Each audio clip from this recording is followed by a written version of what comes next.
I'd like to just start by briefly setting the scene for this conference. Why are we doing this? Spectrum policy used to be simple. And anybody in the audience who's ever done spectrum policy at this point rolls their eyes and says spectrum policy has never been simple. At least the geometry has been simple.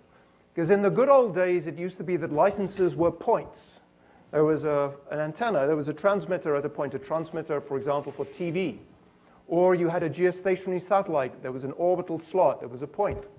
Then you got fixed point-to-point microwave, so you had points and lines. Then there was the big innovation in the 80s of cellular area licenses, so then we went points to lines to areas.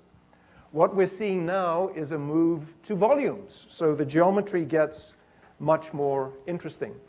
And the goal of the conversation today is to look at the intersection between all these things: aviation, new space, and spectrum. And one of the things that struck me as I started thinking about these things were collisions. So you'll be hearing about different kinds of collisions today, 3 kinds, for example. The first is the physical kind, where one piece of satellite material bumps into another, perhaps creates a cascade, creates space debris. For most of us, a more worrying one would be if something bumps into a plane we're flying. So those are physical collisions.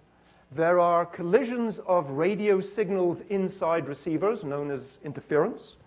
And because you have more and more of these systems change dynamically, that interference becomes more challenging. And last but not least, there are collisions between different institutions. You've got the manned aircraft, the unmanned.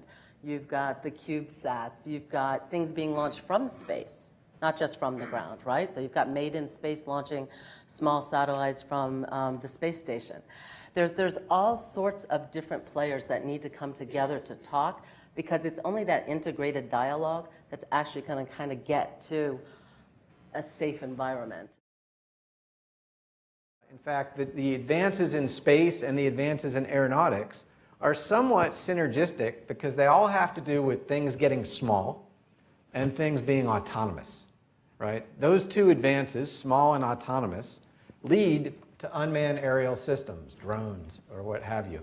They lead to small sats, hundreds, thousands of them, doing what a big satellite used to do. So I'm very bullish on the future of our space sector. Well, Dean Braun said it best when it's the autonomy aspect of the drone. You don't require a large footprint to be able to go operate the system anymore. It used to be that was the case. To put a military drone up in the air 10 years ago required a ground crew of 60 persons. That was much higher than the F-22. These days, one operator can put an aircraft in the air because of autonomy, because the systems are able to do a lot more of health and safety monitoring of their own systems, be able to position themselves on demand. So the autonomy is really what has driven the application. Of course, there's a lot of other innovation that's across the board has enabled this, which is miniaturization of technologies, both on the autopilot side and on the communications side. These days, we're talking about putting cell on wheels up in the air, so mobile LTE networks that still require a backhaul, a backbone, but now instead of having a cell on wheels, it's going to be a cell in the air. But internationally, the fun challenge that we're having, and you saw on Julie Knapp's, one of his slides, he had agenda item 1.14, which is the HAPS agenda item. One of the frequency bands that Michael's looking at for HAPS is the same frequency band looked at by the terrestrial cellular providers for 5G, which is also the same frequency band looked at by Boeing for its NGSO system.